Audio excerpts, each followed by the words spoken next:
میرے راستے میں سب سے بڑی رکاوٹ بننے والی میری بانجی تھی. اچھا. ہاں جی. وہ اتنی رکاوٹ کہ میرے لیے بد دعائیں کیا کرتی تھی کہ یہ جس نے اسلام قبول کر لیا ہمارے ماموں جان نے اور ہمارے بچے بچیوں کو گمراہ کر رہے ہیں، تو لٹرلی اس کے میرے لیے دعائیں کیا کرتی تھی جولی اٹھا کے کہ اللہ سبحانہ تعالیٰ جی ان کو واپس عیسائیت میں لے آئے. اور بالآخر میری دعا ان کی دعا پہ غالب آ گئی. آپ تمام احباب کے سامنے تشریف لا رہی ہیں بیٹی چاند احمد. السلام علیکم ورحمۃ اللہ وبرکاتہ. امید کرتی ہوں آپ سب بہن بھائی خیریت سے ہوں گے اور اللہ تعالیٰ ہم سب کے روزے ہمارے اعمال کو قبول فرمائے. میں نا بڑی روتلو ہوں تو اس لیے میری آواز شروع میں ہی رونے والی ہو جاتی ہے.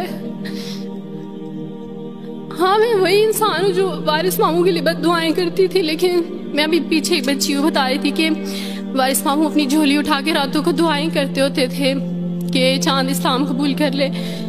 تو دعائیں کبھی رد نہیں جاتی، وہ دعائیں جو اللہ سے مانگی جاتی ہیں وہ دعائیں کبھی رد نہیں جاتی. میں نے اپنی 25 سالہ زندگی جو تھی وہ کرسچینٹی میں اچھی خاصی پریچنگ میں گزاری. میں چرچ میں پریچ کرتی تھی، کلام پیش کرتی تھی.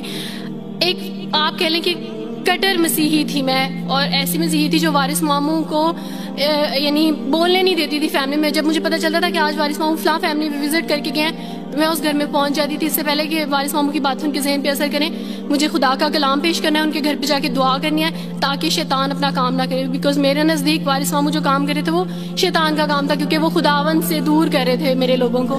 تو میں اس فیملی میں پہنچ جاتی تھی، اپنے لوگوں کو چاہتی تھی کہ وہ خداوند کے ساتھ جڑے رہیں، وہ کبھی خداوند کا انکار نہ کریں، وہ یسوع مسیح کا انکار نہ کریں. یہ سب میری یعنی میں آپ کہہ لیں کہ ایک اسٹرانگ ورک کرتی تھی. مجھے اس چیز کا ڈر رہتا تھا کہ وارث ماموں کی وجہ سے اب مزید لوگ اسلام قبول نہ کر لیں، لیکن کیا پتہ تھا کہ اللہ تعالیٰ مجھے ہی دائرہ اسلام میں لے آئیں گے اور میں ہی وہ شخص بنوں گی جو اسلام قبول کرے گی.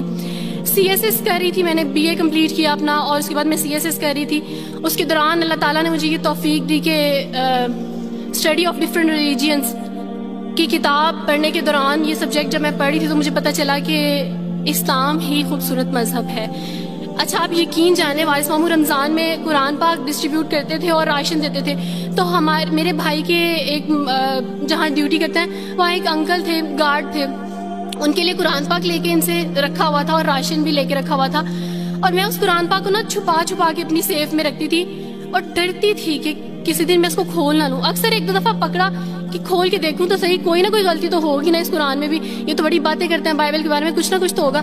لیکن اب یقین جانے ایک ڈر تھا کہ جس دن میں نے اس قرآن کو پڑھا میں اس قرآن کو اپنا دل دے بیٹھوں گی. اور وہی ہوا کہ جب میں نے قرآن پڑھا تو میں اس پر ایمان لائے بغیر نہیں رہ سکی. ایک رات وارث ماموں کو کال کی اور ان سے کہا کہ 2 بجے کا لگ بھگ ٹائم تھا، اور ان سے کہا کہ وارث ماموں مجھے آپ سے ضروری بات کرنی ہے. تو انہوں نے کہا کہ کیا بات ہے بیٹی، کوئی زندگی موت کی بات ہے؟ تو میں نے کہا کہ ایسا ہی سمجھ لیں، میں رو رہی تھی. تو انہوں نے کہا کہ سب خیریت ہے. تو میں نے ان سے کہا کہ بس بغیر کچھ کہے آپ مجھے کلمہ پڑھا دیں وارث ماموں. اور وارث ماموں اور میں بالکل خاموش تھے. یعنی وارث ماموں کہتے ہیں کہ اس وقت مجھے لگا کہ جیسے میرا دل پھٹ جائے گا. مجھے یقین نہیں آ رہا تھا اپنے کانوں پہ کہ وہ جو سب سے بڑی رکاوٹ تھی وہ مجھے خود کہہ گیا کہ مجھے کلمہ پڑھا دیں. اور میں نے ان سے 5 منٹ کا یعنی اسپیس لی کال پہ، اور 5 منٹ میں نے دعا کی. لیکن اس کے بعد میں نے کہا کہ اگر میں حق پہ ہوں، سچ پہ ہوں، تو بس پھر خداوند اس کو ہو لینے دے. اور وہی ہوا، میں نے اسلام قبول کیا اور سوچا تھا کہ CSS کمپلیٹ کرنے کے بعد فیملی میں اناؤنس کروں گی.